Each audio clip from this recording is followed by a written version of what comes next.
have been coming strong lately. Canada, all of Europe, sub-Saharan Africa. Come with us on a journey.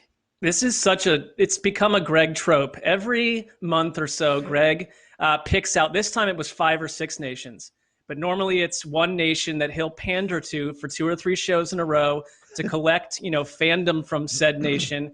And I see completely through it. And I'm sure any, sentient listener will see the same. This is way on Mark's radar. Remember how mad he got about the Canada thing? This is because it was both of you jumped on that. This is one of those things you give yourself away in what you notice in others. You have all these sort of internal thoughts here, and it's like, no, I appreciate our listeners. Well, and you have nothing happening internally in terms of caring for others. So you're giving yourself away. It's utterly absurd. Like, we're complete opposites. I'm just saying the UK. Oh, this is going to be a good show. So sometimes I feel bad. It's like there's more than just those Brits. We love the Brits, but there's more. Well, I'm sure they'll survive. They've not been mentioned for 1,300 shows. And we've gotten this far. All right. Of course, the Around the NFL podcast is presented by the United States Marine Corps because we love America too. We get the whole world. We just want to put our arms around the whole world and give it a hug with football, and especially during these trying times for Earth, the whole thing with COVID-19. And unfortunately, it has now officially impacted the 2020 season. The Steelers and Titans scheduled to play on Sunday have been postponed indefinitely. So it's up to the schedule makers to figure out how to make that work. And now we just cross our fingers that there are no other issues COVID-19 related to other teams that might be connected to the Titans, who had multiple positive tests, and it has the numbers continue to grow as the week has progressed all the way into Thursday, which prompted, of course, the decision to postpone as opposed to playing on Monday or Tuesday. Greg, where's your P scale on COVID-19 right now in the NFL season? I think all the rules they have made sense, and this is them following the rules. So if this happened once every month, that they had to move a game around, and it wasn't a gigantic outbreak right now, I think, what is it? It's 5 players and a few more on their staff. I don't know. You have to expect it. It's still happening everywhere around us. We so have not one escaped one this. is your pants are totally dry, no problem. 10, pants soaked, got to get to the bathroom. Hopefully have a change. Where are you at, 1 to 10? I'm gonna say 5, just because it's more like a global thing that the postponement of football games in the larger scheme hasn't got me. Not too much pee about that. I got bigger concerns. No, why you always do that? You always try to say, my children. Football's I'm just saying a if game. they move a game around every month, I'm personally not that worried if they're doing everything they can to make them safe, which they are. So I'm not too worried. How about you, Mark? I'd put it higher. For me, it's a gloomy development because the first, the training camp into a non-preseason, rush to week 1 and week 2, week 3, great. And then this happens. So I guess, to Greg's point, they're following all these protocols and it has worked, but this still occurred. And so It becomes a more raging wild card for me than it was. So the pants or the underpants, I'm wearing a bathing suit actually right now off camera, but that's, it's damp, but it is Laundry a bathing day. suit. So yeah, throw that right in. And to be fair, it didn't really work that well because at least one and multiple Titans players, played that game with the virus. So that's a problem. My favorite, because we miss Chris Wessling, we wish he was with us right now. My favorite pre-marriage Wes thing was every once in a while he'd turn up for a podcast, looking dapper, dressed to the nines. He'd be wearing maybe some khakis and a collared shirt with a pullover sweater, just an outfit you haven't seen a lot. He'd be like, Wes, why are you so dressed up? He's like, all my clothes are dirty and I haven't had a chance to do the laundry, so I had to get my fancy clothes out. Thank God for Lakeisha. Yeah. Love you, Wes. All right. Here we go. Week 4, one less game, unfortunately. Because of what we just discussed, but still plenty of pigskin to dig into here on the Around the NFL podcast. And you know how we do it on the Thursday show. It is draft style. And picking first, Greg Rosenthal Wow. Feels like a no-brainer given your fan leanings, but you take the podium and make your announcement. Doesn't matter who I'm rooting for. The Patriots Chiefs with Tony Romo on the call is the game of the week. Ooh-wee. Anyways, I mean, this Patriots team is fascinating. They're so different. Their defense is not playing well, but on paper, they kind of have the offense that can take advantage of this Chiefs defense. Right now, the Chiefs are struggling against the run. They're very good against the pass. So what do? You bring in the Patriots offense that is so diverse in terms of their running game. And oh, by the way, they take Damian Harris off of IR. A lot of people expected him to start at running back for them. James White is now back with them in practice, so we'll see if he returns to the field this week. And you think about what their offensive line is doing right now, it sets up well for that strategy that's like, well, you got to shorten the game against Patrick Mahomes. I always thought that's kind of a sucker strategy because, you know, like losing shorter is still losing. You have to outscore them, you know, in the number of possessions. That's sort of presuming you're a worse team than the Chiefs, but I guess that's okay. Most teams should presume they're a worse team than the Chiefs right now.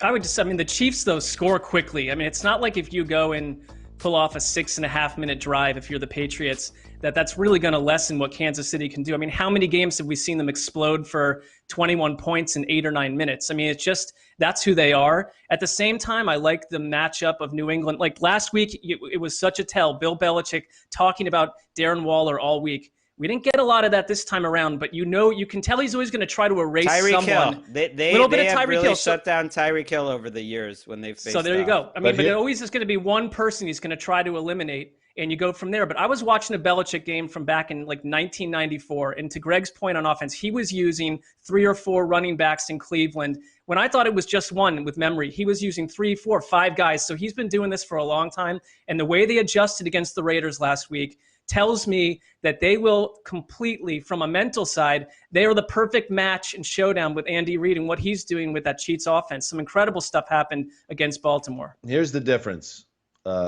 this week and last week of the Patriots. You shut down Darren Waller, and you're in good shape against the Raiders. And Sure. Matt Money Smith on our Power Rankings program this week pulled up some tape that I loved that shows, again, how Belichick is so great at this. He knows the game better than anyone. That they were double teaming the check down for Derek Carr because they know that's where Derek Carr looks almost immediately, especially if Darren Waller is having troubles.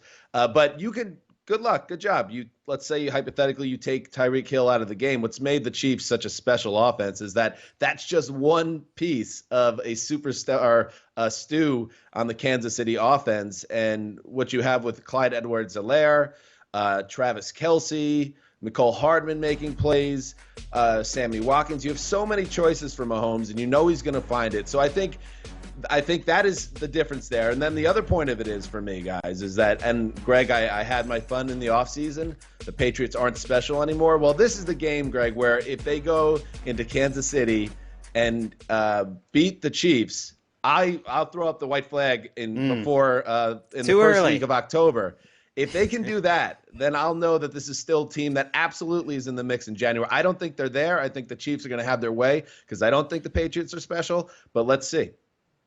I agree with you. I think this game came too early for them. I think there's a chance the Patriots evolve into a really dangerous team. I don't think they've expanded their offense enough. And then, oh, by the way, this is the worst defense they've had going up against the Chiefs team. So Mahomes has struggled in the past relatively against Belichick, and it's very relative. But right now, Stephon Gilmore is struggling. Like, Stephon Gilmore had the worst 2 games of his season to end the regular season last year. He has given up a lot of plays this year. He has a number of penalties, but he has penalties on plays where he knew he was beat. So Gilmore's struggling. They're giving up a lot of plays through the air. They've just been an okay defense. I would say a below average defense. Chase Winovich is playing well, but it's tough. If you don't have a pass rush, I don't care how good your secondary is. And if you're not, getting into situations where they're in 3rd and long and they can blitz, then they just don't have many guys other than Winovich, who's fine, that can beat you. And if you give Patrick Mahomes time, it's just, you're right, Dan. It's just like choosing the way you want to die. That's how you play the Chiefs. And one of the reasons they had to switch to that run-heavy attack against the Raiders was they didn't have a wide receiver in that game they had one with more than 30 yards. They do not have a lot of weapons in New England at all. That said, the Chiefs defense has been one of the most generous against running quarterbacks this season, and some of that trailed back last year. So it sets up well for Cam Newton. and plus these Patriots, they got little Ernie Adams tucked away in his cave somewhere, coming up with something Ernie right now. You. Well, no, it is, because it's like we forget about him. And it's like, well, wait, suddenly, how did Bill Belichick with an undermatched roster pull off this upset in Kansas City? There's always Ernie Adams with his little glasses sitting up in a room, devising a plan right now while we're talking away that we have no idea what they're going to do. You would think if Ernie Adams was truly the architect behind the Patriots dynasty, they would do him better than putting him in a cave. I mean, put him up in someplace like Cape Cod or something. Get Martha's Vineyard, do something. You don't put him in the light. You keep him in the dark because he's just down there with his little computers. Well, that's not how it works here. And one more thing before we move on, let's give some love to the Chiefs defense, because it's always all about the Chiefs offense, and that's fair because it's an iconic level offense led by the best quarterback in the world. However, this Chiefs defense held Lamar Jackson over 100 passing yards. The Ravens on Monday night, the leading receiver for Baltimore was J.K. Dobbins, who had 38 yards in a safety valve role. They kept Lamar got his yards on the ground, but they didn't let him run wild. They did a great job of that. The Chiefs defense is good. I'm not saying it's close to what the offense is, but it's good, and it's a deadly combination. Spagnuolo. He's got the history against Belichick. Hasn't really done great, I would say, in Kansas City against the Patriots, but he's a game plan coach, and sometimes he can come up with a game plan that the other team just has no recipe for. That was the case last week. I've come around. Rosie. He's doing a good job. He's a champion. You're over. It sounds like you're getting close to getting over those 2 Super Bowls when Eli hoisted the trophy among the confetti. It's been a while. All right, we're just getting started. Stick around. More previews up next on the Around the NFL podcast.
Welcome back. All right, Mark Sessler, you're up next. Now, I teased earlier in the week that you had to be ready because your favorite team, the Browns, are playing the Cowboys, and in the draft format of this program, could you risk letting them drop? Because the old Zeuser might need to make a football decision on Sunday and take that and risk the loss of our friendship. So right now, you still control the board and the narrative. You're up.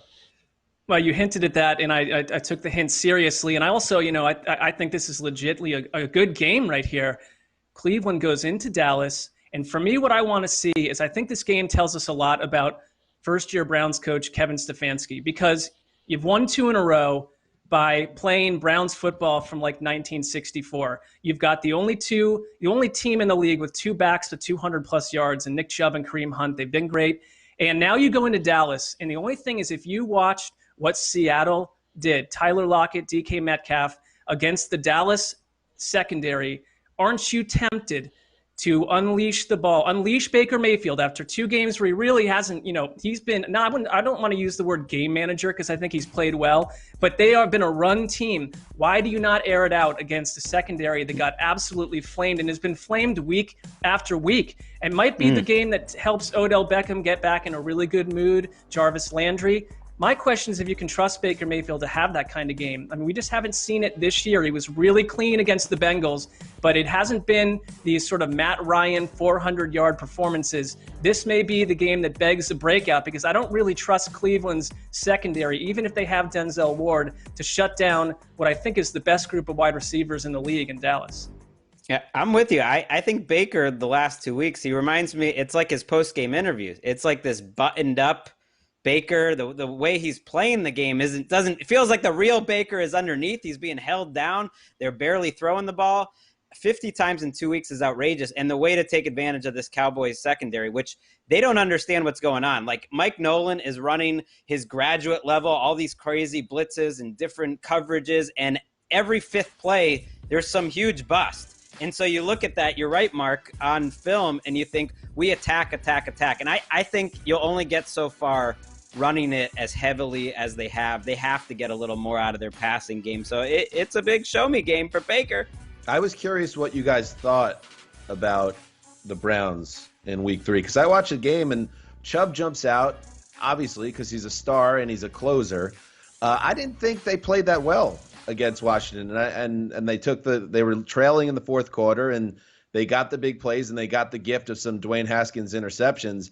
But the Cincinnati game of primetime was a fun game that got them back on their feet. I was expecting them to kind of trounce Washington, and it was way closer and less impressive than I thought it would be. So I think this is a game, and I know the desert people like the Cowboys a lot as well, that they're going to have to play better. And I'm on the same page as both of you guys. To do that, you're going to have more balance, especially when you're playing a Dallas offense as good as they are. If the Cowboys and Dak Prescott go up, let's say 14-3, and you can't lean on the two-headed monster in the backfield, is your passing game ready for that challenge? Well, nor should you. I mean, you have Odell Beckham, you have Jarvis Landry, you have a great group of tight ends. You can throw to Kareem Hunt, you can throw to Nick Chubb too. I mean, you've got to diversify.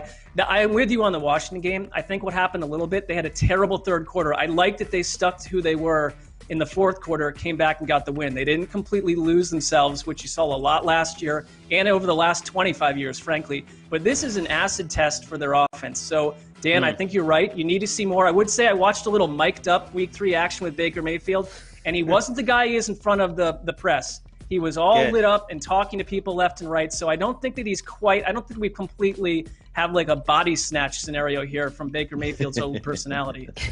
They have, though, with the Cowboys offense. I mean, it's been a lot of letting Russ cook talk this year. How about letting Dak cook?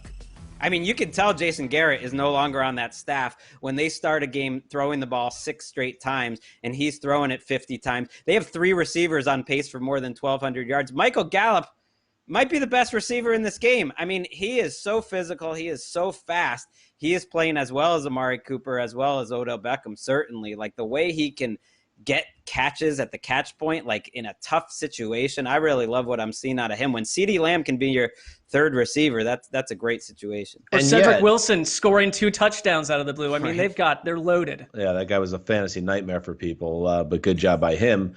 And yet with the Cowboys, like here we are again. They're 1-2. They're an onside kick away from 0-3, and the defense has been a travesty so far. And you just wonder whether all that summer of hype again was talking about an 8-8 team. I mean, they've allowed about 80 points, 78 points, and close to, I believe, 800 yards of total offense in the past 2 weeks alone. They need to be so much better than they are right now.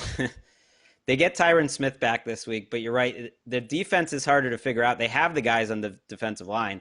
Jalen Smith at linebacker, that should be the identity of this defense, and he's struggling. He really misses Leighton Vander Esch next to him. So, again, it's a game I think you're going to have to score if you're the Browns. All right. I am up next in the draft. So I will go with, it's going to be a great late Sunday because not only, so I'm going to have two screens up. So I'm going to have Pats, Chiefs, Romo, Nance on the big screen. And then on my monitor, I'm going to have Bills at Raiders. And I think the Bills a good are look behind it. Your tech scenario over there in Kansas Manor. Yeah, there's a little peek behind the curtain here in Pandemic Central. But yeah, the Bills are kind of must-see TV right now because of the way they're playing and the game they're coming off against the Rams, which was just wild when you watch that game, how they jumped out ahead, how things flamed out, and then the recovery. And I got some heat from Bills fans because I thought it was a little fraudulent to get super pumped up about Josh Allen's final touchdown drive when he was essentially bailed out by a suspect pass interference call. But also that's not necessarily fair because he did convert that 3rd and 20 and then got them on a second 3rd and forever, which he was responsible for with the face mask, but still getting them to 4th and 8, which set up the PI call, and then he made the pass to Croft. So look what Josh Allen's done. He's still doing the stuff that occasionally drives you crazy, but he's just we entered this year if he could take the next step, the Bills could be a Super Bowl team. He's taken 3 steps. I mean, let's face it. He's a guy that is to be game planned and feared for. And now you go to the Raiders at the, what do they call it? Not the black hole, at the Death Star. The Death Star, which is a Star Trek reference, of course. And it's just right. I don't know. No, I know, Mark, it's Star Wars. But I just think the Raiders are frisky. They're going to be frisky in their building this year. And it's another test for this Bills team now at 3-0 to continue to stack wins against the Raiders team where you don't really know which team is going to show up. You love this Bills team, Mark. I mean, you can just enjoy it. You say, walk your walk, right. Take a premature victory lap about Josh Allen. Nothing could go wrong the rest of this season. Enjoy What it. do you mean premature? Premature. I mean, I'll roll with him week to week with the way he's playing. I mean, I guess, should I be getting more excited about Derek Carr and the Raiders who, hey, you want a chance to beat New England? How about don't turn the ball over 3 times and one of them in the end zone when Derek Carr is dropped for a safety, loses the ball, and it ends up being the game-sealing touchdown for New England. The Raiders are an interesting team. We all know about Darren Waller. I love Josh Jacobs. We've talked about it week after week. But they are not a team that's going to go in and beat teams like Buffalo and New England with a lot of mistakes. They just aren't. And if you want to scout against their offense, you've got 3+ decades to look at what John Gruden's done on offense because it's not really changed a bit. Well, it's good, though. I'm not worried about his play calling. That's not fair. Come on. I mean, why are you coming after Gruden? We were just singing his praises exactly 7 days ago. Now when it works, it works. When it works, it works. But you can't go and put the ball on the carpet 3 times. They totally melted. That's a little fluky, but part of it is injuries. And I think that's a huge story in this game, like most of these games this year. The Raiders are missing both of their rookie wide receivers. We know Ruggs is out. We'll see about Bryan Edwards. But that removes a lot of the speed that they were really expecting to have. They haven't had Trent Brown in a while, the right tackle, and his replacement, Denzel Good, was a big part of that problem, was a big part of those fumbles, Mark. And so you look at that matchup, and then you think about, can we keep up scoring against the Bills? Devin Singletary is a guy to watch this week. I mean, everyone got excited about Zach Moss before the season, but he is no Devin Singletary. Singletary just has the vision and the moves that's rare. Like, he's not that fast. He's not that sudden, and yet he is so effective. I think it's because he just sees the field well. He's like a young, smaller Frank Gore, and, man, he can run well. And the Raiders, to me, Tony Romo was talking all last week. Oh, wow, they have great effort. Well, that's fine. They don't have the talent on defense. This is not a good defense. To Mark's point, too, all right, the talent isn't great on the defensive side of the ball, but they were moving the ball against the Patriots in New England early on in that game and just weren't playing clean enough football. You can't go to Foxborough and be putting it on the carpet and getting drawn off sides on 4th and 2 and all that stuff. You just got to be sharper to beat a Belichick team. But I love this game because it's a nice test. It's a litmus test for the Bills. How good are the Bills? Because they can go on the road here and not have their best game and lose 24-20, and it's fine. They're 3-1, and they'll go on. But if they go there and just whip up on the Raiders, it's like, okay, we might be actually dealing with a potential superpower in the AFC. Yeah. So I'm excited to see how that goes. All right, we're just getting started. More Week 4 preview up next.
Welcome back. You want to lock that game up, by the way, that we just talked about, Greg? I true? do. How did you know? I don't know. All that doubt from Josh Allen, and then I'm coordinated. locking up the Bills. Bills Nation, stop. Bills Mafia, stop coming at me. I just locked you up. Don't. All right, there you go. They're still going to come after you. Okay. All right. Moving on to snakes to the old Zeuser. All right. So I beautifully set up my late afternoon with two really solid games. So now I'm going to take a game of intrigue early. I also don't have the Jets on my plate. They're already out of the way on Thursday, so nothing to make me depressed. I'm going to love this Sunday. So let's go with the 2-1 Colts at the Chicago Bears, the undefeated Bears at Soldier Field. With Nick Foles now as the starting quarterback, and let's face it, like nobody bought into the start of the season to the Bears when they were 2-0, and even last week, you know, they get to 3-0, but the Falcons are just like a morgue of a football team right now, and it's just really sad, and they don't know how to close games, so a little bit of fortitude there. But you know, I think that Nick Foles makes this team kind of interesting now. You spot them 3 wins, so he takes over a team now that's 3-0, and I don't think they're by any stretch a real difference maker or a team that's a Super Bowl contender in the NFC. But you can't discount them, especially with Foles has shown us in the past. So you have Foles, and the other side of it is the Colts, who to me are very interesting because you don't really know. We talked about this on last Sunday's podcast, Greg. Don't really know what to make of them so far. They had that kind of old style Phil Rivers loss in week 1. And the last 2 weeks, the schedule's lightened up and they've taken care of business and been kind of a ball control, defense oriented team. Where do you stand on this one, Greg? I like the Colts because I like them up front, but you're right. I don't know who they are. Offensively, that's especially true because they didn't have to do much against Minnesota and the Jets. This is a game, though, where you like the Colts offensive line to win the battle against the Bears' best players. Khalil Mack, Akeem Hicks, Robert Quinn. They've been a little up and down this year. The Bears defense has been good overall, but I think you look at that side of the ball in the trenches, and then you flip it over to the Colts defense. You got DeForest Buckner playing outstanding. This could be a team with 2 top 5 lines. Like, Phillip Rivers has never done so little to win 2 games. He's loving life.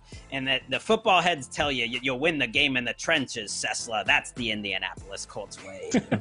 What is your voice? Well, I listen to those. I listen to those football heads, especially when they sound like that, Greg. I needed the Bears to become something different than the Mitch Trubisky-led Bears. It's just my personal bias. I found them dull. I still don't know if I need this much Cordero Patterson in my life. I'm not. Maybe I need to be higher than on David Montgomery than I am. But I tell you what, Nick Foles, it wasn't just he came in and beat them. They overcame a lot. He threw a bad interception in that game. They had some weird calls. They punted a couple times out of the gate.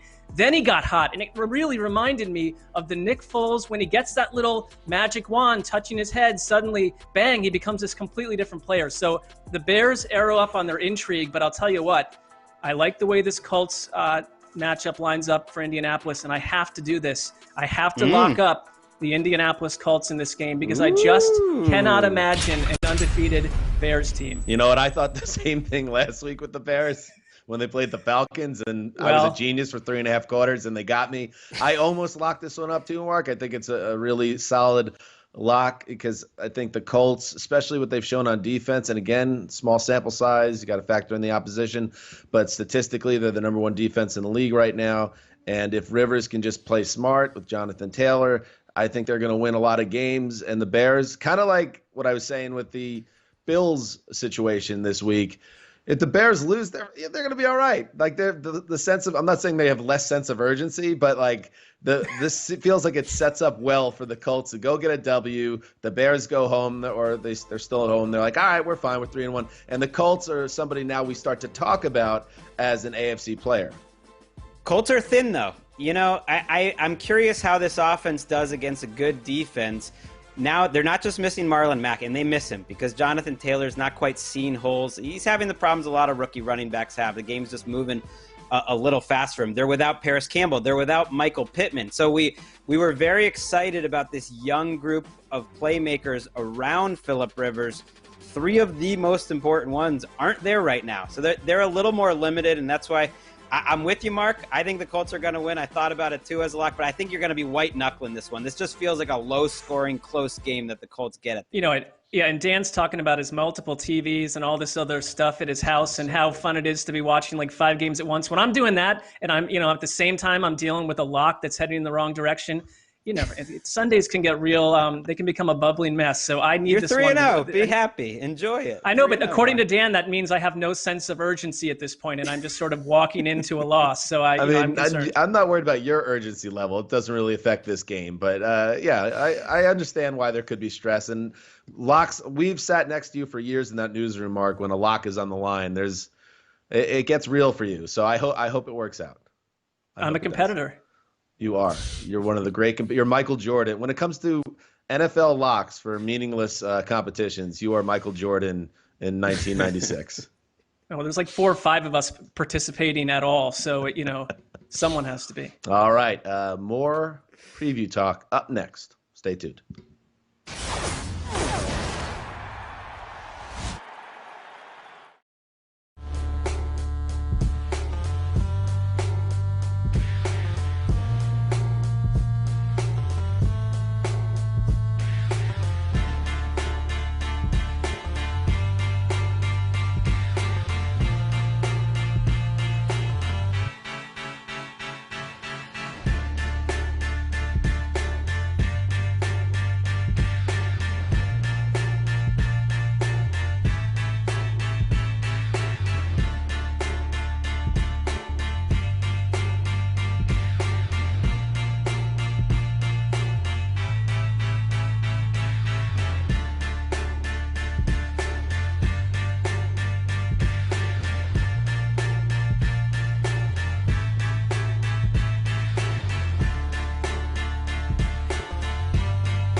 Time now for Road to Victory, presented by the United States Marine Corps. Up next, draft Mark Sessler.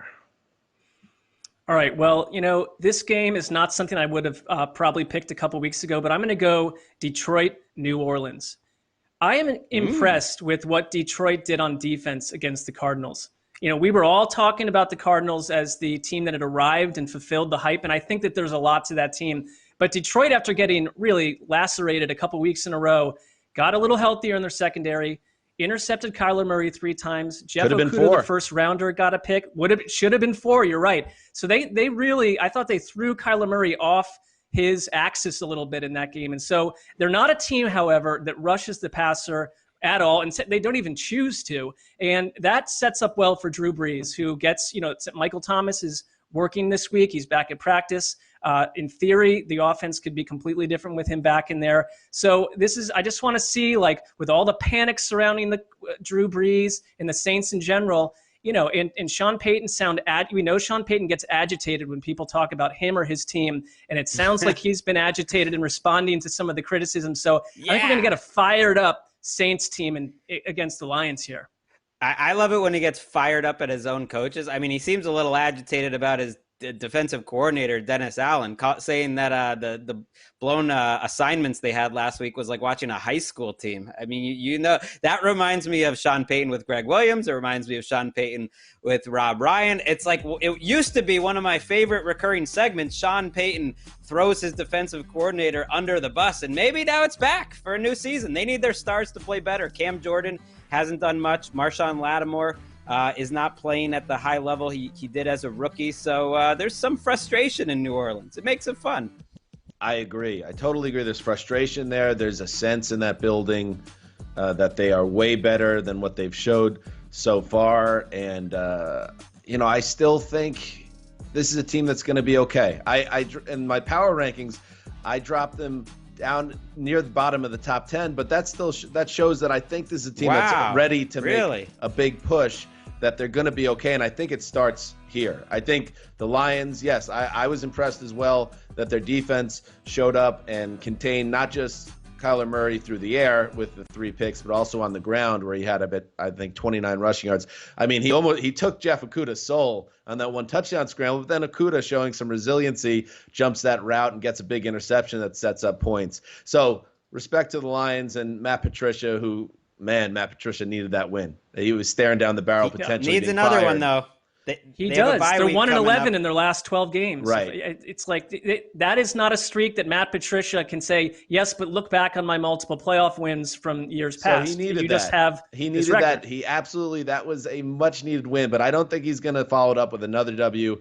I think especially if we got Michael Thomas involved, Drew Brees, everyone is obsessed with how far he's throwing the ball, but he was moving that offense last week. The defense is going to wake up. Watch out for Cam Jordan to have a monster. I'm the leader of this defense team. And when you put it all together, it's time to lock it up. Let's go, Saints. Get straight, get right. The Falcons absolutely took my soul in this game last week.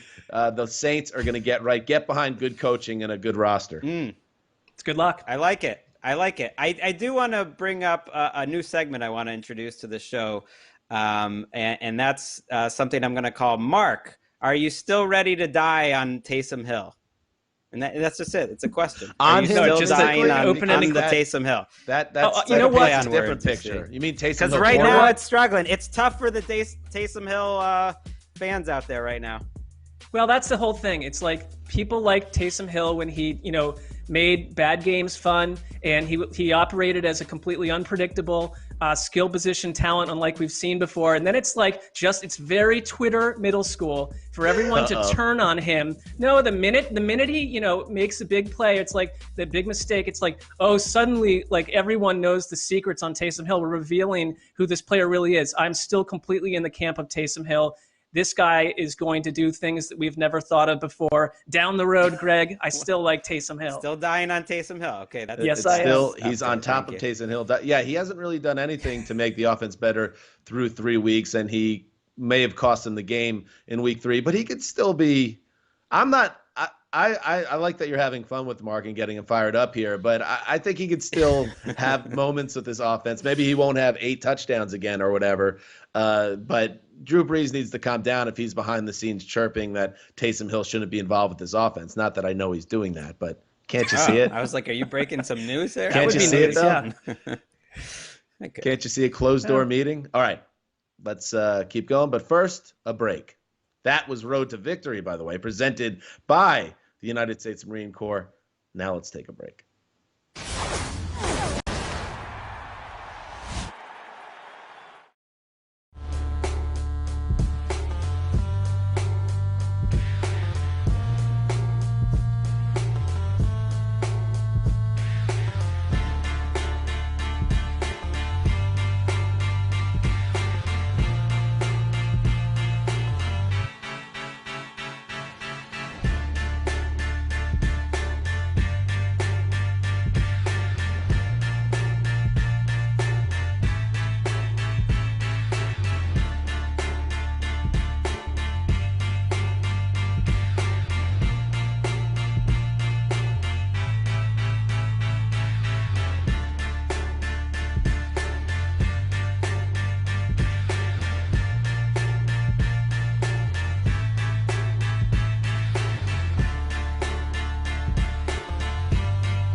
Welcome back. All right, Greg, it's up to you.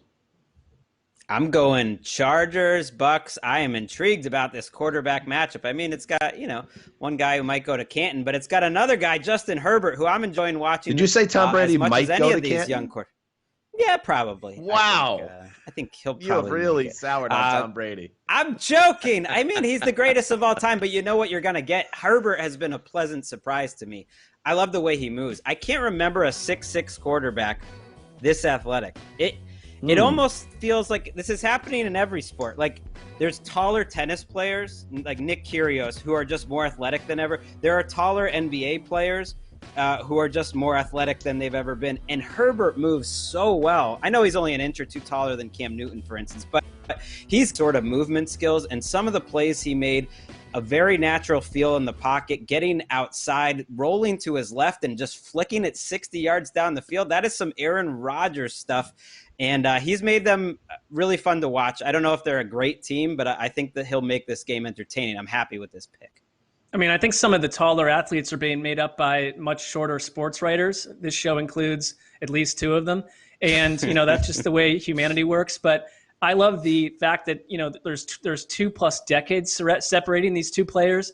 And I know Tom Brady's thinking about that. He's like, I'm not going to go lose to a rookie here, although he's not on defense. The problem, I think, a little bit for the Chargers is the injuries are piling up. You've lost Chris Harris. I mean, yeah, you still have some genuine talent up front, but it's not the way that that's not the way they plan to come into the season. You're down a lot of guys, and you're basically 5 starters now with a rookie quarterback. I mean, the Chargers wanted to win games. We talked about this like 17-16. The Bucs want to win games 30-12, and I know they don't have Chris Godwin. That's an issue. They've got injuries of their own on offense, but I still think that the Tom Brady to Mike Evans chemistry, that did not take long. Those 2 are on the same page. I mean, that was very strange. That was the strangest stat line I could ever remember was Sunday for the Bucs against the Broncos. Mike Evans, 2 catches for 2 yards for 2 touchdowns. So while they aren't necessarily lighting it up, at least against Denver, yes, you could tell there's a comfort level between those 2 players. You could look at week 2 also. I mean, they've had their moments. Yeah. Yeah, I think that it's interesting looking at the Bucs on a week to week. They've definitely made incremental gains on offense, but even last week I think they had about 50 total yards and 3 points in the second half against Denver. So they're not all the way there, but the defense is, and you just got to kind of give credit organizationally to them understanding what they needed to do in the offseason, keeping Jason Pierre-Paul and Ndamukong Suh, Shaq Barrett, keeping them all in the building, knowing they had Devin White and Levante David, and just have this fearsome front seven. And I thought it was interesting what Arians said after Sunday's win, that when they got Tom Brady, they weren't like, oh, Tom Brady is our savior. He's the guy now. It's going to take us to the Super Bowl. They viewed it, and his quote was, Brady was icing on top of the cake. That was how they view it. They think this defense is what's going to take them deep. And based on what we've seen both this year and how last year closed, I think they're going to be a lot of trouble, and they certainly have the look right now, especially if the Bucs offense continues to grow as a team that's going to be near the top of the standings late into December. Tom Brady chose well. We talked about them scoring. Remember, you're making fun of me for saying they were going to score 40 points on the reg, I think is what I said, which was an absurd thing someone 20 years younger than me should say. But I stand by it. I'm with you, Dan. This offense is going to get better and better week after week. Hasn't been good, though. It hasn't been good. It's a mediocre offense. They're 24th in yards per play. They're below that, I think, in net yards per attempt. I don't think he has good chemistry with Evans right now at all. He's not really sure what he's going to do. Scotty Miller is a little banged up. Godwin's, and it almost doesn't matter. Like, they don't need to have a great offense. They are kind of embodying what everyone said about the Bucs a year ago. They're just like, if Jameis Winston didn't turn the ball over 4 or 5 times every game, they'd win a lot of games. And that's the 2020 Bucs. They'll get better, but you're right. It's a defense. It's the Bowles-a-sons. Give your boy some love, Dan. Todd Bowles. I mean, he's not my boy. I like Todd Bowles. He was an unsuccessful head coach for the Jets, but he's a perfect defensive coordinator, just like he was in Arizona. And I'll just say this, Greg, on the last week on our Around the NFL podcast flagship show on Sunday night, when we recap all these games, you had mentioned the lateral play, Keenan Allen to Austin Eckler, that nearly led to a miracle win for the Chargers. I can't believe that did not. That was it. Happen. It was it, and it's the they most. They could be 3-0. It's such a Chargers thing. It's such a Chargers thing. There's only a handful of franchises that would let the game end that way. Maybe Herbert was a little late on the throw that led to Keenan Allen had to catch it and flip it in one motion, which led to the accuracy issue on it. But it was way closer. Oh, it was such. Oh my God. Let's move on. Greg, it snakes to you. Some teams, man, they know how to twist the knife on the fans. All right, Kate. Week 4. These are 2 teams that need a win badly. It's the Vikings and the Texans, and how about a team that likes to twist the knife on their fan? That's the Minnesota Vikings. I choose this game even though they haven't won because they're 2 playoff teams from a year ago that really need a win bad, and I'm not ready to dig dirt on the grave, at least not of the winner of this game. 0-4, though, is a tough hill to climb out of. I like the Texans in this game because of Deshaun Watson, because of what he showed last week, and because he's playing this Vikings defense. Even though Minnesota's offense has had some moments this year, the defense really hasn't. I mean, the defensive line, especially on the interior, I think the Texans will be able to run a little more in this game. And I think the Texans' passing attack has gotten a little better each week. They have 4 receivers that they can go to. None of them are amazing, but you don't need to be amazing to take advantage of this Vikings secondary right now. And so it comes down to, who do you trust, Kirk Cousins or Deshaun Watson? I'm taking Watson. Well, I trust Watson as well, and I trust him not dealing with, Pittsburgh's front seven like he did last week. He looked to me, I was like, is this guy having any fun in this offense? Because he has just taken a lot of punishment, and they haven't been as productive. The one thing, though, when Will Fuller is the kind of guy that you can trust for about 7 games a year before a hamstring blows up. But I really like him when he's in there. I think he's a difference maker. I'm not sold on the rest of the attack right now, though. Am I wrong on this? The Houston they've Texans, played when I watch 3 them of the on best offense, defenses in the league. Well, I'm said yet. So sell me now. I mean, because you're running out of time to sell us on anything if you're the Houston Texans. Yeah, we are at a point now. Last week, we were in the games for the Texans and the Vikings. That was the cornered animal game for both of them. We present that as the game where it's a frisky team, a team that should be good, that got out of the gate slowly, and when you put an animal in a corner, you better watch out. Well, after 2 more losses for these teams, 0-4, there's no coming back from. So we will call this. They go from the cornered animal. This is the roadkill game, folks. Ew, gross. Look away, children. Because whoever loses this game is scrape them off the side of the road, animal control, do what you must. I don't know who, maybe it's a state trooper. I always wondered who has to handle that because it seems like gnarly work. It's all over. Your season is over after 4 weeks. So that's why I think this is a fascinating game, because neither of these teams to me are truly 0-4 teams. They're teams that had either schedule problems or some personnel issues on the Viking side where they can't get things straightened out in time. And now all of a sudden they're against each other. So the roadkill game, someone's alive, someone's dead. And there's some drama there, some football drama there. I like seeing Mike Zimmer snap at a reporter yesterday. I mean, I think that they're feeling it. Both these coaches and teams are feeling it inside this building. So you lose this one, Dan, and you're right. You're not much better than a squirrel that was squashed by a Big Mac truck. Let's hear that again. I'm just curious what that would sound like. Ew, gross. Look away, children. It's the roadkill game. All right. Stakes couldn't be higher. Could not. We'll be right back after this.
All right. I think we've lost Dan here. We're going to keep just rolling on the digital show.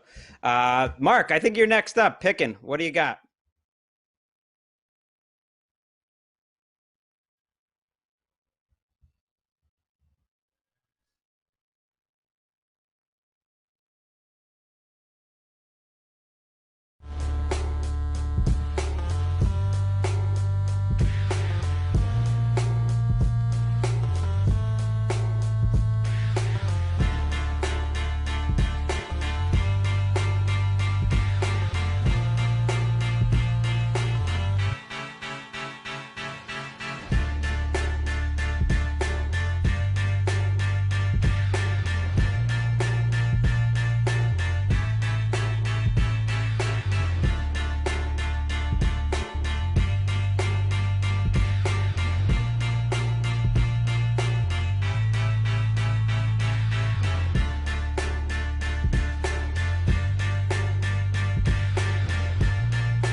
Welcome back, Mark. You're up next. All right, I know this might not be the popular pick in terms of like two Titans. There's one team I really like in this though, the Eagles visiting the Niners, and I'll tell you what, Kyle Shanahan is telling you right now who he is. You want to give me 7 or 8 backup players? I'm going to go into New York 2 weeks in a row and drop 16 or 17 A-bombs. What and a last challenge. week against, all right, that's fine, but the Giants people thought were a little frisky, and a lot of people a week ago were saying, oh, this Niners team, how are they going to get away with all this? You know, all their guys are gone. Their starting quarterback, when your starting quarterback's not in there, that's a fair complaint. They don't punt the entire game. They literally never allowed the Giants to really show a sign of life in that. And suddenly Nick Mullins is back in our life, and he is absolutely looking. It's to the point where Shanahan has to answer questions this week and say, no, there is absolutely no chance that Nick Mullins is going to upstage and unseat Jimmy G for the starting position here, because Nick Mullins looked as good as Jimmy G has in a while. I'm just saying I think that this is a really important game also. And you guys, I'll let you guys handle the Eagles drama of this, but look at the Niners' schedule coming up. After this game, you got the Dolphins. But then after that is a rough stretch of the Rams, Patriots, Seahawks, Packers, and Saints. That's like a double playoff run. So you need these games against these wanting, desperate teams, and the Eagles feel like a desperate team to me right now, gentlemen. For the Niners side of it, absolutely great job taking care of business. The Giants and the Jets are the 2 worst teams in football, and you need to win those games. And they did. And you having good But they won them by a lot, and they won them with like 12 backups. That's outrageous. No, but you win those games when you have good coaching and you have depth on the roster. So good job by them. And now hopefully you start to get healthy. You lost some guys, unfortunately, for the year in that terrible little stretch of a week there. But you tip the cap to the Niners, but then you also wonder, okay, now what happens when you start playing against real NFL teams? That's the only thing I'll say about them in terms of couching it. All due credit for them for whipping up in the Meadowlands. Do you consider the Eagles a real NFL team I think the Eagles, because they're a desperate team as well right now, I think this will be a great test for both teams. I think it's a good game. I think it's fascinating, but the Eagles aren't playing. They're playing like a real defense. I like Malik Jackson. The pass rush is totally healthy, by the way, and they should be fine. But the offense is terrible. I mean, Carson Wentz has double the amount of turnover-worthy plays, according to PFF, than any quarterback in the league. And by the way, he doesn't have any receivers healthy again for this game. Not only is Rager gone, and Dallas Goedert's gone now, Deshaun Jackson's a little banged up too. So we're kind of like right back to where we were in the playoffs a year ago. And I think as much criticism as Wentz is taking, you have to look at Doug Peterson. I mean, think about this matchup. Would anyone in the world rather have Doug Peterson calling plays than Kyle Shanahan? Do you think Kyle Shanahan would ever let a team have 29th in yards per play 33 weeks into the season? I'm not trying to like be harsh on Peterson, but it's a full offensive system that's collapsing right now. And you don't see the great offensive coaches allowing that to happen. And there are a lot of Eagles fans who like to point out the Eagles record since Frank Reich left the building. Frank Reich has gone to Indianapolis as one of the best offensive minds in the league. And right now Peterson's searching because there aren't easy throws out there for Wentz either.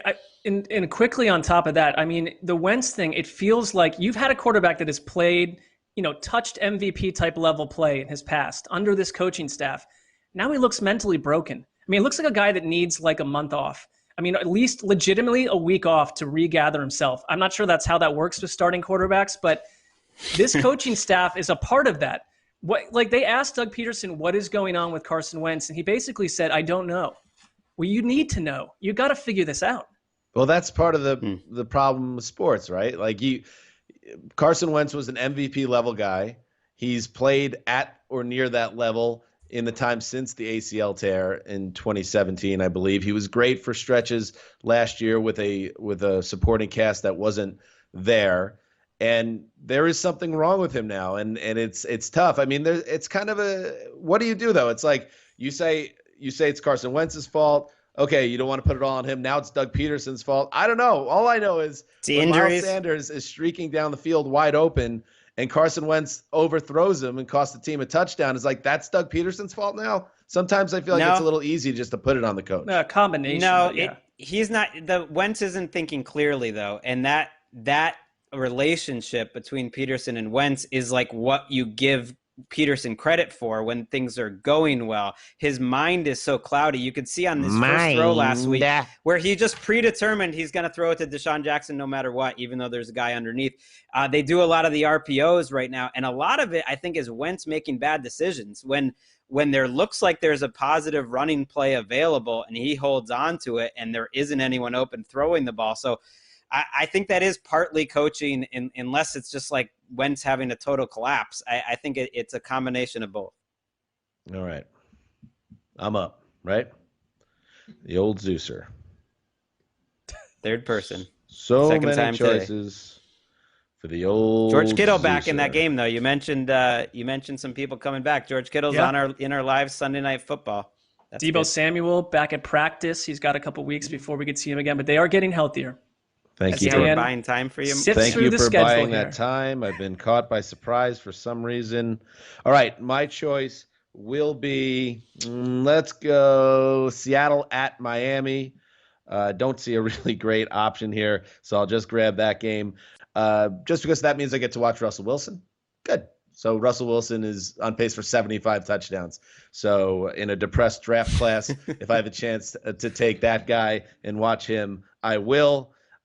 They have issues, though, and I don't know what Jamal Adams' status is after he tweaked his groin at the end of the game against the Cowboys, but their defense has been terrible with Jamal Adams as well. So if you take him out of the mix or put a compromised version of him on the field, you wonder how are they ever going to get stops. Well, the Dolphins present a challenge because as much as we want to just disregard Miami as, they stink and, Ryan Fitzpatrick's there, he's funny, look at all that chest cabbage. He can light people up. If you give Ryan Fitzpatrick time, he will find receivers. So everyone is going to pick the Seattle Seahawks to continue rolling and get all excited about them. But at the same time, would I be totally stunned if this is a game that's very competitive in Miami in the fourth quarter because of all the issues with Seattle's defense? I would not be stunned at all. Yeah, I think the Dolphins have done a good job coaching up what they have, and they're a team. I think, if Brian Flores is like Bill Belichick, this team is going to be different in November, December than they are to start the season. But I just don't see the talent. Like, I just don't see enough playmakers, even in a game where they control the lead. It's like they sat on that lead a little bit against Jacksonville because they knew that they could stop the Jaguars. And against Seattle, like, good luck. Russell Wilson reminds me so much of Ben Roethlisberger at the same age, around 32, 31. I thought Roethlisberger, who was like a Hall of Famer already in my mind, went to another level because like his mind, Dan, caught up with his physical skills. And now it's like Russell Wilson is so 3 steps ahead of the defense mentally, and he's still got all of his physical skills. It's like that's meeting up in the middle, and I don't know how you stop that right now. I mean, you're going back to like when Bruce Arians had enough trust in Big Ben to let him just call series at a time. And there's not a lot of quarterbacks that are in that situation. So I like that comparison.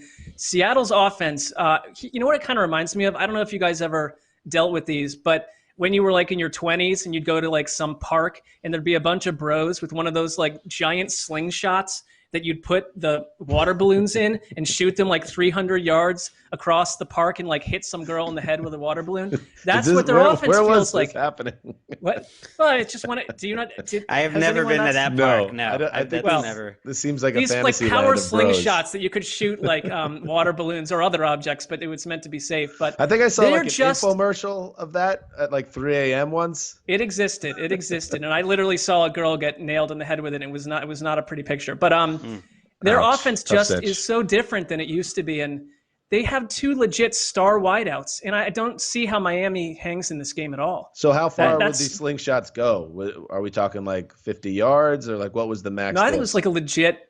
First time that I saw it was on a college campus. It was one of these campuses where there's like 8 giant green lawns in a row, and there was like some girls on a towel like 3 lawns over, which was like legit 100-something yards away. And these guys kept aiming and hitting, like it was when parents were dropping their kids off. So it's hitting kids and little brothers and moms and dads. And it finally hit these It people does. It sunbathing. kind of sounds like early '90s campus life, where it's like everybody's like, "All right, go to the quad. We'll do some frisbee, and then we'll do the balloon launch, and then everybody back to the dorm to watch Real World." It was very soft early 90s. Greg's like, I was on an MDMA back at college, so I didn't have this experience. Greg, it was a different type of we college didn't. experience than Tulane, trust me. It was. We weren't wasting time sitting on blankets playing hacky sack. We had bars to go to. Let's move on. As it snakes to the old Zeuser. Let's check in where Lamar Jackson is after Monday night. Maroon. You kidding me, bro? Yikes. I know that was a total team meltdown. We talked about it on the podcast earlier this week. You can't just put everything on the quarterback. But when you're the MVP, much is expected. And he did not rise up to the occasion.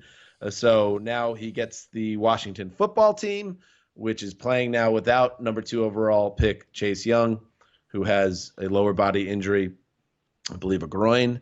So good news there for Lamar and bad news for Washington. But they could still get after a quarterback even without Chase. You wonder, and I don't know if Washington is the team to do this, and I don't want to put disrespect on Ron Rivera's name. He's an accomplished defensive coach. But do you take the tape from Monday night? Did you learn anything from that? What clearly had flummoxed the Ravens' offense? Was it clearly just a game situation that got them, where you got ahead of them, which I don't imagine the the Washington football team are going to be scoring a lot of points. So maybe this is completely out the door. Or is there something you could take from it to slow them down after what Kansas City did? That's what I'll be watching for. I think you can take some broader strokes of how to rush them. I don't know if this was mysterious that you need to keep the edge, that maybe don't go totally after him, just kind of lay back and make him make decisions. But who are the Washington football team right now? I mean, they're supposedly their defensive line is their identity on a lot of levels. Right. I mean, they lost Chase Young, but they also lost Matt Ioannidis for the season. True. And so I would say he might be their second or third best defensive lineman. You still have Jonathan Allen and Deron Payne and Sweat. Like they have players, but they're not nearly the same without those two guys. I think Scott Turner has actually done a pretty good job, scheming up this offense. But Haskins is a beat or two late, and the talent's not there. There's been plays that I think that can work for Washington, and I like Scott Turner so far. But Haskins, he needs a bounce back game because he seems to be losing a little faith from his coaches. And I would say that game against Cleveland was as bad a game any quarterback has had this year, this 2020 season. It was, because Dan, you were right. I think that you thought that Cleveland could have lost that game, but then Washington lost Chase Young, and their defense was not the same after that. And Haskins, willingly threw some of the worst interceptions I've seen in the past 20 years watching football. It was like he just seemed completely out of his element. And the Browns defense I don't think they caused that. Were they Nate Peterman bad in your opinion? No, I mean, yeah, that seems harsh. They were just, some bad reads. They were really ugly because I just feel like he's not there neck up right now. Cleveland didn't cause those by what they were doing to him. I just don't. Well, he's not crazy accurate though. He's not crazy accurate or athletic. So you have what a combination we got for a first round pick quarterback. Let's piece it all together here. I think he's probably better than all of this if in time. I do, but you can see he has anticipation. But you're right, Mark. I think actually he is a type of quarterback that has to win from the neck up, and that in a long term view is the kind of player that he is, that can read through the progressions. And you see that he does do that a little bit. He's like a little bit more of a safer, not as exciting quarterback, but then it just seems like there's 5 or 6 plays where he just throws it up and he doesn't see what's happening. What we call Sessler, a bit of a premonition here that Kyle Allen is playing in this game in the second half because the clock is officially ticking on Haskins. Earlier this week, Ron Rivera said there will be a cutoff point for Dwayne Haskins. And that is damning when the coach is saying that. This is early in the season. He's still a very young quarterback, but all it does is remind you that Ron Rivera had nothing to do with Dwayne Haskins coming into this building. Ron Rivera is tasked with rebooting the entire machine, and usually when you have that responsibility, you're going to do it with your own quarterback. It seems like Haskins is doomed. And, oh, by the way, Rivera went out of his way to bring in Kyle Allen, a quarterback that, while he is hardly Patrick Mahomes or even half of that, is someone that he knows and knows his abilities. So you imagine he's not going to have any issues tapping him to come in. You can totally, can't you see the Ravens being mad as hell and putting up 28 points in the first half, and with the Washington offense not moving, it's Kyle Allen time in a blowout, and then an announcement coming shortly after on Tuesday from Rivera. It all seems like it's in the stars right now. Yeah, and I like Scott Anything Turner. can happen. Right. I like Scott Turner too, but Andy Reid completely beguiled Patrick Queen, the rookie linebacker for Baltimore, and much of that defense. I don't think that Washington is going to offer that kind of challenge. There's also this Washington-Baltimore rivalry where this game matters on a level. Right. Big time. Once every 4 years, one of the great ones. What Wake is up, it? Washington fans. No, the What's it I-95, called? I think. The I-95 there's also rivalry, I-95. There's also the Baltimore-Washington Parkway, I think it's called. I don't know which is I only took the train when I lived in that area, so I don't know the actual highway name, but there's a legit dislike between the sports entities in both towns. Really? Right, and the Ravens now have had the edge there for a while. And Ron Rivera, I'm not saying they're tanking, but take a timeout at the end of these games. He's kind of just let these games 2 weeks in a row. He's had to answer some questions, and he literally said, I'm worried about guys not getting hurt. It's like you're only down 2 scores with 7 minutes left. 2 straight weeks he did that. It was very, I don't know. All right, Mark, you're up. All right, let's see here. Where are we going to go? I, like you, am caught off guard. You know what I'm going to do? And this is simply for scheduling reasons because I don't have a 4:00 game. I'm going to go Giants at Rams. I also feel like that could be one where you kind of soft track it, and maybe get a little sun in the yard. That's kind of like a Ron Rivera. Oh, please, that's not doing the listeners proud. They want aggressive watching. I will watch it aggressively, Greg. Thank you for setting me straight. That's why Greg is the old boss. I cannot get away with that type of behavior. Leader. I mean, imagine if Greg wasn't here to set us on the right path.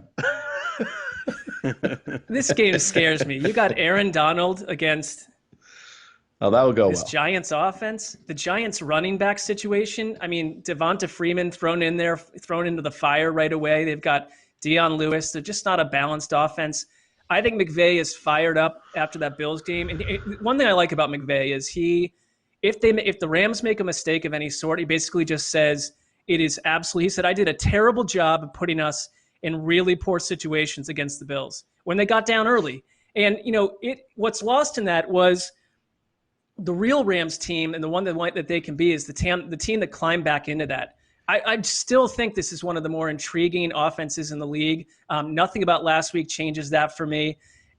If more anything, it was some of the stuff that happened on defense that would have me concerned. I mean, to your point, Dan, that Josh Allen, they got lucky a little bit, or lucky or whatever it was, football god stuff, with the call at the end. Josh Allen got against the Rams defense, got them out of some jams too. There was a 3rd and 22 play, a couple items like that where, I mean, that's a Rams secondary you want to trust more than that. So this Rams team to me has no reasons not to go in here and handle this with very little concern, because I think they're going to flex their muscles in a bit of an angry contest after coming out of a game they thought they should have bought the other New York team last week, and they don't like what happened at all.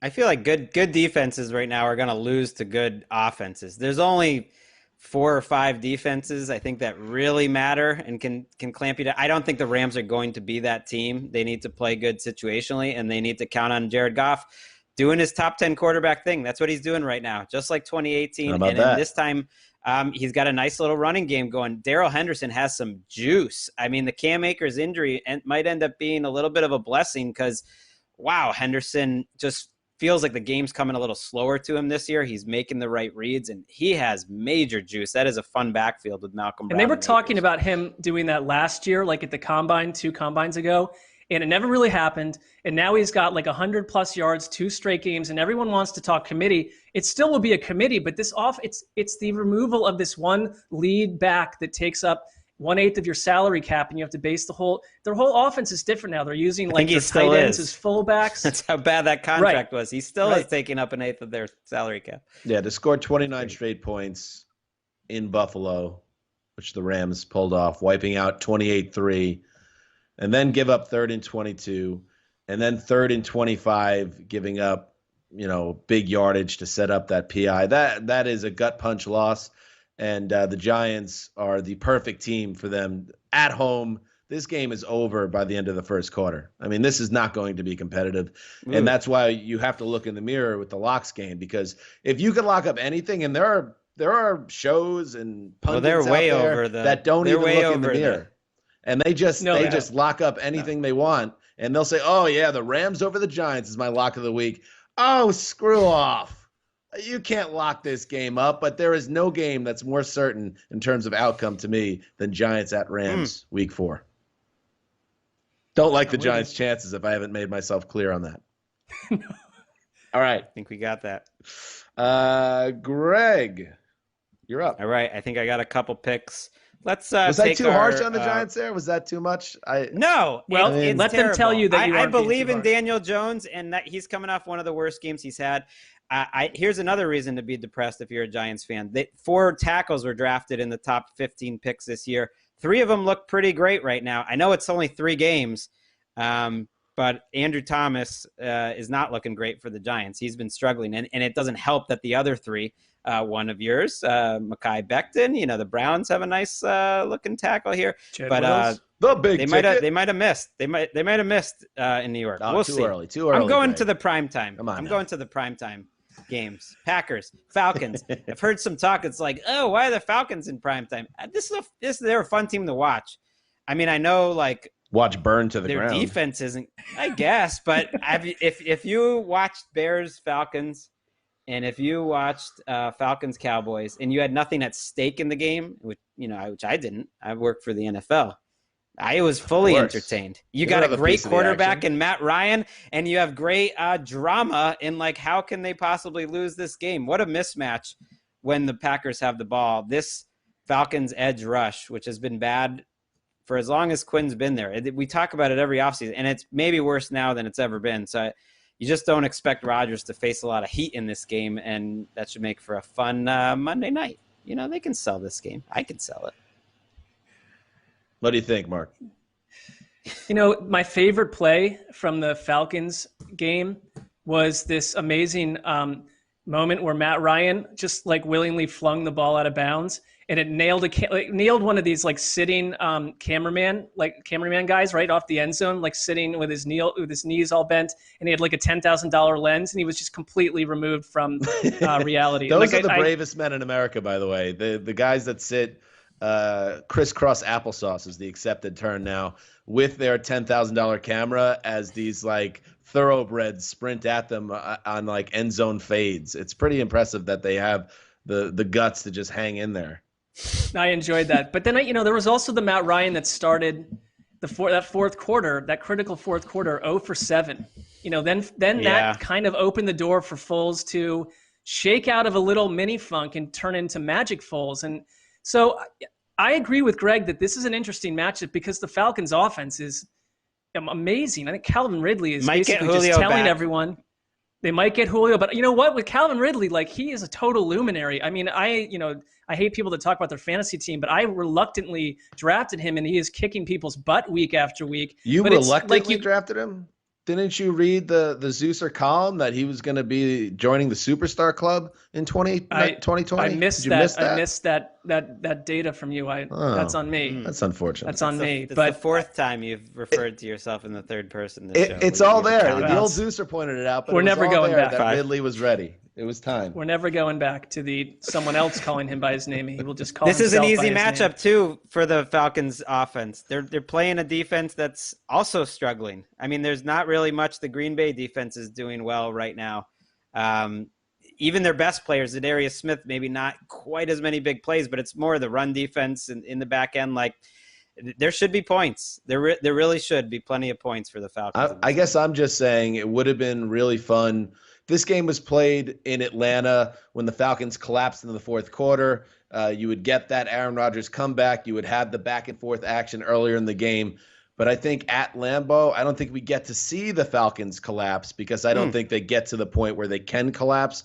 I like the Packers I don't know. Do you think the Falcons still have a soul after what happened the last 2 weeks? These are two, in terms of early losses back to back. I can't remember another team that There's got never been a dealt like team that's that, lost 2 1-2. games No, like it's- that in a season similarly, much less back to back. You're right. But they did come out last week and then started off well. I don't know. That's what they do.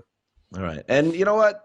To the point of, is this going to be a fun game to watch? Aaron Rodgers in prime time at Lambeau. Even though there's no fans there, that's worth the price of. And Matt the cable Ryan playing package. pretty great too. I mean, this is like wipe out what's happened and just watch it on its own. Enjoyable. All right. Up next, Greg, it's snakes to you. Okay.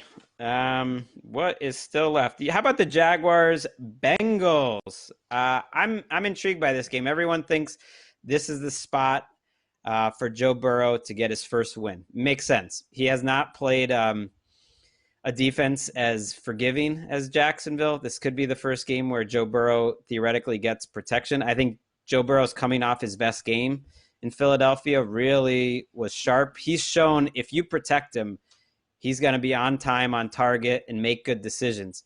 The deep ball isn't quite there. They're still condensed. Like it holds up a little bit. So he doesn't have like the big arm of an Aaron Rodgers, certainly. But this is a game you would expect him to go up and down the field. And he's hungry for a win. He said it this week. He said, we absolutely need to win this game. I think they know they're favored. It's not. I can't remember the last time the Bengals were favored to win this game. You locking it Am I up? locking it up? Is that what you said? Yeah, No. you're locking it up. I actually think the Jaguars are going to win this game. Well, what do you say? Yeah, because the Burrow, and they have to do a better job protecting Burrow. He got the snot knocked out of him by the Eagles, including one shot, and I know you guys know what I'm talking about, where it would have put 99.3% of humans into a hospital. And I know he got up because he's tough and he's a world-class athlete, but you continue to get this kid destroyed, he's going to end up on the IR. On the other side, we didn't get a chance to talk about it as a group, but obviously very disappointing performance by the Jaguars on offense against the Dolphins last week on Thursday Night Football. Do we going to chalk that up, Mark, as just a bad week or a sign that this is going to continue to be an up and down offense? Well, I think it's an up and down offense, and I think that Minshew, for all my, I'm still a Minshewian, but he may be an up and down quarterback where you're going to, because if you want to look back at last year, he had some of those games. Now, I don't know. I mean, I think that a lot of it had to do with DJ Shark not being in the lineup. They have a great connection, and that changed a lot. And, Thursday Night Football is weird, and I'm not writing off Minshew at all, but I think he's capable of that kind of game the same way he's capable of surprising us, the first 2 weeks. So Flores cooked him up. Is Lou Anarumo going to cook him up? Is he going to scramble him? I don't know. But they're getting DJ back too. I think that's a big part of this. And I like them to be frisky. To me, can you do what the other teams have done to Burrow, who's, to your point, Dan, has had 42 pressures in the past 2 weeks? That's not cool. I mean, that's how you get a quarterback at the end of the year. No matter how much promise that person had. I mean, they're seeing ghosts and they're not making good reads and they're learning bad habits. If that pressure continues, it's like Jonah Williams and 4 beefy male strippers that don't have any work because strip places aren't open at this point. As far as I know, male strip places are also harder to find. You're talking about steakhouses. Sure, luxury steakhouses. I know it cost him sleep. Minshew missing that deep throw down the right sideline, I think it was to Conley, which would have potentially changed that game completely. That's just the stuff, everybody misses a throw every once in a while. But the difference for Minshew is that seemed like a setting at home against Miami where he puts together another nice performance, and it's like, okay, look at us. We're in October now, and this guy's doing it week after week. The fact that he laid down there puts the doubt back there. It's like, okay, is he just this guy up and down? And that is not the guy that the Jaguars are going to stick with if they have a high draft pick come next spring. So, yeah, I think this is a good test for him to see where he's at because you don't want to stack 2 good games, 2 bad games. It's pretty good. It's not a bad draft pick this late. 91 snaps for the Bengals defense. This is my corner. I don't know if you guys know this. It's the which defense played an incredible amount of snaps the week before and are going to be tired. It's the Bengals defense. 91 snaps. And the Jaguars have been very rested for this game. I mean, okay. It's not a good 10 defense days rest. anyways. All right. I could buy into that. It's a good case. I mean, that Eagles-Bengals game, it went on for so long. And for some reason, I was tracking it on this TV over here. It was like this feels like a double feature that is of no interest to the person watching it. Why is this still happening? And then they both get to overtime and basically say, we don't have a lot of interest in closing this out in overtime. Let's just terrible. finish That was in a meaty terrible tie. overtime. I don't think I've Awful. watched a worse overtime than that. Mark, close us out.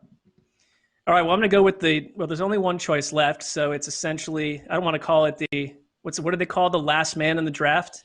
Mr. Irrelevant? Yeah, I'm sure that's going to be. I think the knocked out by Panthers PC have been in culture this soon, pick but- almost every week. Yeah, Mr. Irrelevant. Yeah, so I guess this would be.